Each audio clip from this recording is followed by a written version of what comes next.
Greetings, members one and all of the Salivation Nation. Gold, not an inflation hedge?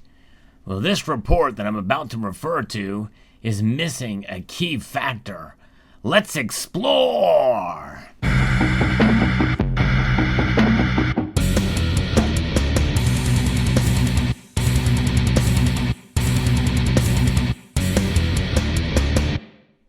We're looking at CNBC.com for an article that was released that says that history suggests that gold is not really the best inflation hedge. It says there's other things to take into account and consider as inflation hedges, but I think it's flawed as well. So we're going to take a look at this and pick it apart. Now, as we know, when we look at any information from major media sources like CNBC, you have to kind of take into question some of the motive maybe behind some of it, but I'm not necessarily going to discount it just because it's coming from the mainstream media either. I'm going to take that into account. And whenever I do videos like this, unknowingly there's going to be some people that think that I'm down on gold or silver, but they have to watch the video to understand that I'm actually bullish on gold and silver and have been consistently throughout the year. In fact, I stand by my predictions for gold and silver, which are both up above the price that they are now, and I'm standing by those, and I'm really, in a sense, trying to debunk or provide another perspective about gold and silver, as I'm going to try to do with this article here. I'm going to take a look at it and read aspects of it to you, but see where we're going to poke holes in it and see what factors they're missing and how they calculate some of this stuff. And that's just it. People can give numbers and data to support their claim, but there's other factors you have to take into account and consider. What pieces of information are missing and when you take this into account? When you have to look at history, and even though the subtitle of this article here is History Suggests Otherwise, well, it depends on how revised that history is and what kind of assumptions you're making in that regard. So the article says, basically its key points are saying that we understand that as investors or hedgers, as people who stack and hold this metal, I don't consider us as investors at all. We are savers. We are savers of gold as the ultimate hedge against economic instability. Part of that economic instability can be what's happening right now, and that is inflation by most every measure. But they're saying that it has a mixed track record according to some Morningstar data that we're going to look at here. And they're also suggesting that we may want to consider upping allocations to other asset classes if they're worried about inflation, their short-term, medium-term, says some financial experts. And I will say that I'm not a financial expert. This is my opinion, and I have no problem. In fact, I encourage people to diversify. I really don't diversify, although I do within the precious metals space. But there are ways to diversify from within precious metals, but there are other ways to diversify outside of precious metals. I would never recommend to anybody to put any more than they're comfortable investing or hedging with precious metals. You should only buy that which you understand. But I do believe strongly that gold has proven itself, its track record has proven itself, that transcends beyond the financial markets and the tracking of those financial markets. In fact, it transcends beyond any nation state, any epoch, any generation, any culture. It transcends all of that. It has a proven track record that is beyond what is measurable, and that is a foundation from which my point of view is taken for gold. So the article starts off that it is a hedge against inflation, a risk that's top of mind for investors right now. Again, they're throwing around that word investors. But it goes on to say that gold hasn't lived up to the hype. Its record has been spotty according to historical data. An investment that hedges against inflation would generally rise along with the rapid growth in consumer prices. However, gold yielded a negative return for investors during some of the highest recent inflationary periods in the U.S. And yes, you could say that that would be possible, and as it has, as far as the timing of it. And we'll look at that here later. Investors worried about rising consumer prices may wish to consider other asset classes instead, according to Amy Arnott, a portfolio strategist at Morningstar. Gold is really not a perfect hedge, said Arnott, who analyzed the returns of various asset classes during periods of above-average inflation. Of course, notice she chose her words very carefully here. Gold is really not a perfect hedge, which means that the timing of the returns aren't perfect, but it is indeed a perfect hedge in terms of its track record over a long period of time. She goes on to say that there's no guarantee if there's a spike in inflation, gold will also generate above-average returns. And she's right. And there's a chart here that shows the total returns for commodities, real estate, and gold during inflationary periods. And she shows that gold very much outperformed all those other asset classes from 1973 to 1979, with spikes especially leading up to 1980. But it performed miserably, down 10% from 1980 to 1984, and then it from 1988 to 1991, it performed almost 10%. And this is just some data that, compared to these other asset classes. The one that they say is real estate has done very well during these times, has always been in positive territory, with it performing as high as 20%. Investors won big, obviously 35% return from 73 to 79. The mixed record suggests investors worried about inflation will be taking a gamble by using gold as a hedge in their portfolio. And when you look at a chart for inflation rate by decade, 1970 to 1979 has the largest increase in inflation, 7.4%, and it just so happens that gold performed the most during that period of time. So already taking that into account, the next highest would be from 1949 to 1949, but that's when the price of gold was fixed. And of course, we were at war at that time.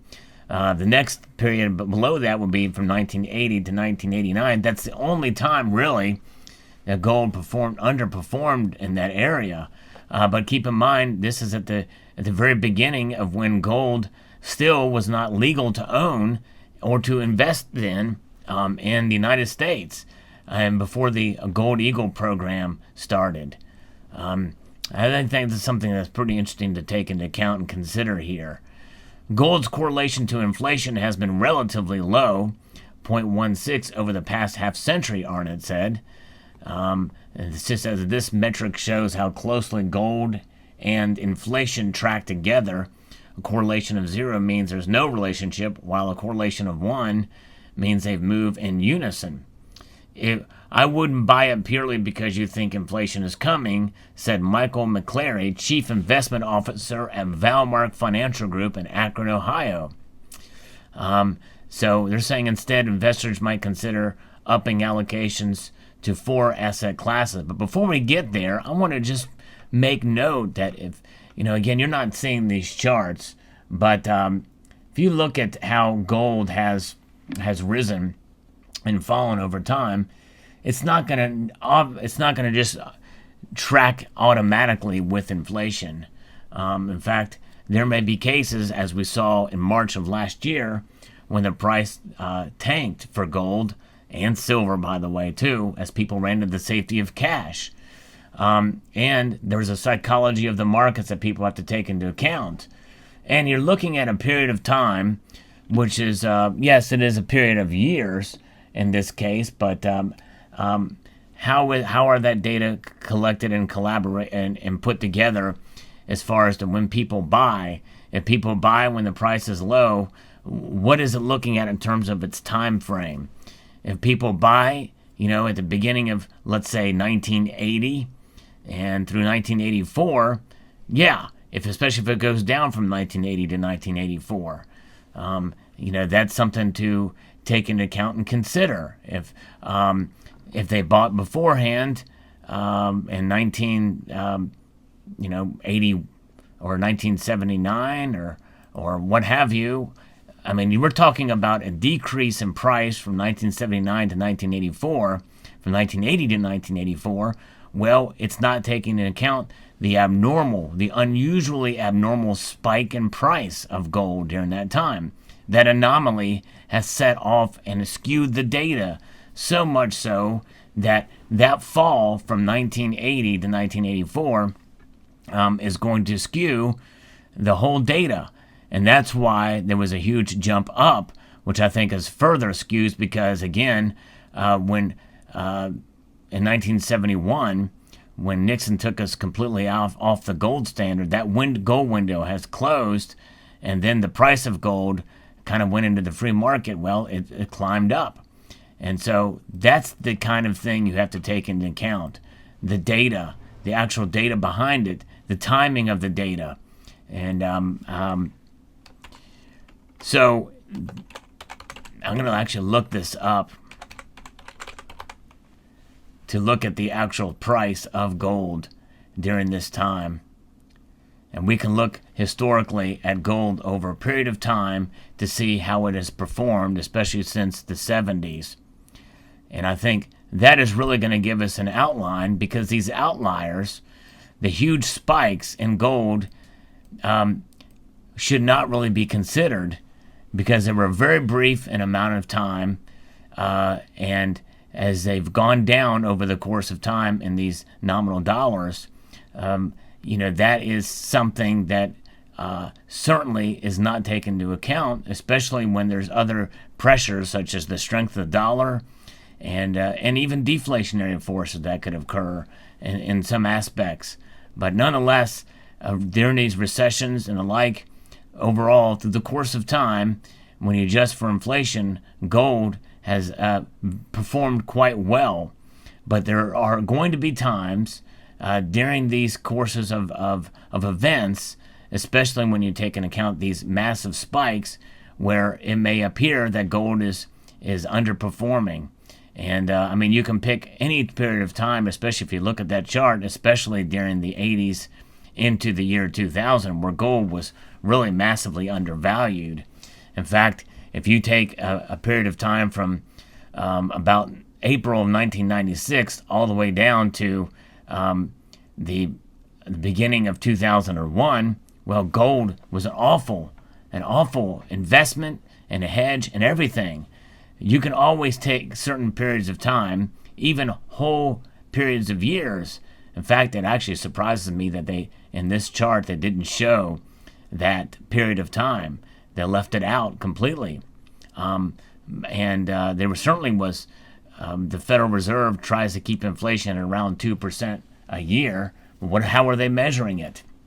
And so that is something that they don't take into account. So it's the timing of when you buy for each you view personally. But overall, if you look at a 100-year price chart for gold, especially since the year 2000, it has gone up and has flatlined and stayed relatively steady. In fact, I would dare say that its best performance would be from 2001 to 2011, and then its drop from then has been relatively marginal, and it's performed very well. So there is that to take into account as to when you buy, and that is, to me, is the best argument for what I refer to as smart dollar cost averaging, as I've talked about in a prior video. And that relates to silver as well too, and even more so with silver, because silver is more volatile. So let's talk about these other inflationary options, inflation options that are hedges: stock inflation protected securities known as TIPS, real estate investment trust, and commodities, oil for example, as a better inflation hedge, they're saying. Consider a portfolio allocated 60% to stock and 40% to fixed income, bond, and cash equivalent investments. Inflation hedged portfolio might allocate 5% to 15% of the stocks buckets to real estate investment trusts in commodities, mutual or exchange traded funds, invest in a broad array of each or one areas. The asset classes have a more consistent track record during inflationary periods than gold, according to Arnott's analysis. They're saying that real estate investment trust returned 11.5%, 20.4%, and 9% over 1973 to 1979. And they have been up. They've been positive during those periods of times, but there's a lot of data missing that I mentioned before that they don't capture here. What about from 1984 to 1988? What about from 1996 to 2005? What about the real estate bubble that we've talked about? And how is that going to skew the data for when it crashes? The real estate's what the whole crisis of 2007 was about. It was about the real estate bubble. So there's a lot missing from this report. And gold is as I believe protects against that. I believe that during these periods that they measured from the early 80s and even into the beginning of the 90s are kind of special circumstances. I think they are really the outliers. Even that big spike that they're talking about from 1973 to 1979, I don't think fully captures and measures what gold is about. And so the other thing about gold is you have it in your possession, especially like this, in physical form, though you do pay a premium for it, you're protected from taxation or anything else. And there's ways you can sell this and to be able to avoid taxes legally, for sure. And so those are things to take into account and consider here. So whenever you see articles about this, question it and look at the fundamentals. And that's the overall message here. Because the fundamentals have not changed and will not change ever for gold. It surpasses all of this stuff. It is the ultimate savings account. And yes, there are ways that you can buy it that may not be the most ideal as a inflation hedge or to protect against economic instability. But the very nature of what gold is will protect some of your wealth in that regard. You can buy gold, and if you buy it with the understanding that there are going to be dips and there are going to be spikes in prices, but overall it's going to protect your wealth over the long period of time, then you're doing very well. But I would never encourage you to put any more than you're comfortable, and certainly a lot of experts say that number can range anywhere between 5 and 35%. So pick your poison, pick your number in that regard. So let me know what you think and what your thoughts are. But I think we poked enough holes in this article that I think it requires a lot more research on their part to come to these conclusions. So it makes me think this is skewed for these other things, especially if there's taxes involved with some of these things, if you're going to profit from them in the stock market. Real estate itself, as far as owning actual real estate and land, you are going to be paying real property taxes on those every year anyway. That's a loss. There you have it. Let me know your thoughts in the comment section below. I'd like to extend a multitude of gratitude to you all for taking the time to watch and encourage you to please rate, share, comment, and subscribe.